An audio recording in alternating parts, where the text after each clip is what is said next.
Sophie, for you first. What distinguishes Dark Phoenix from other films you've done in the past? Well, from other films that I've done in the past, I've never worked so much with visual effects.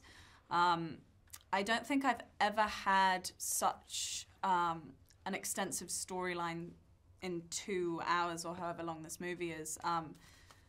This was definitely an emotional roller coaster, and I've never felt as challenged as I have on this movie. Sorry, Jessica, what was it about Dark Phoenix that made you decide to appear for the first time in an X-Men film? The thing about Dark Phoenix that really made me excited to join this film is that the last time it was made, it was a secondary storyline, and I like that the focus is really on Jean Grey and her journey in discovering her Dark Phoenix power. I was excited to do this film because I wanted to work with Simon Kinberg, who's a friend of mine. I love working with first-time filmmakers and first-time directors, so that was going to be an exciting thing to be on set with, that really joyous energy of someone who gets to do it for the first time. And then I just love the group involved. Love this Sophie Turner right here. Love you. Love you. All right. Thank you. What would each of you say was your biggest challenge in making the film? Probably the visual effects is always, I think it was the biggest challenge for both of us. Especially that scene where you kind of show me what my powers can do. It was just, we were filming in like a room that looked like a bedroom. And we were told, like, this is the scene where my character shows her like how powerful she is. So, we were like in a bedroom. We were in a bedroom, and she would go, look, and then we'd look have at the universe. Wow, look at those curtains. Look at that bed.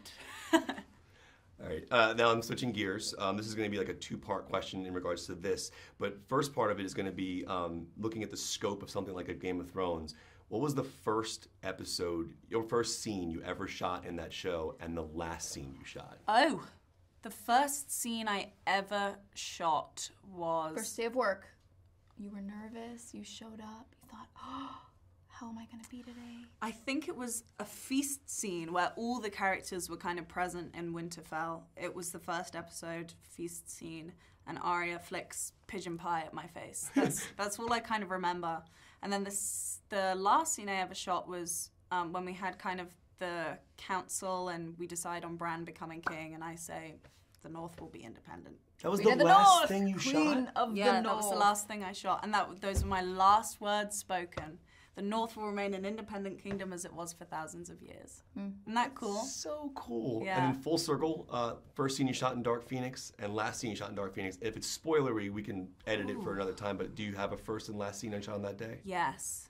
First scene I shot was with Ty in the bedroom, with Ty in the bedroom, and that's the truth. Ty in the bedroom, and we were making out. But it was like the least emotionally challenging scene for me, so it actually felt kind of like, oh, this is fine. And then the last scene, oh, I remember a scene with Jen that I can't talk about. I like the ominous ending of our interview.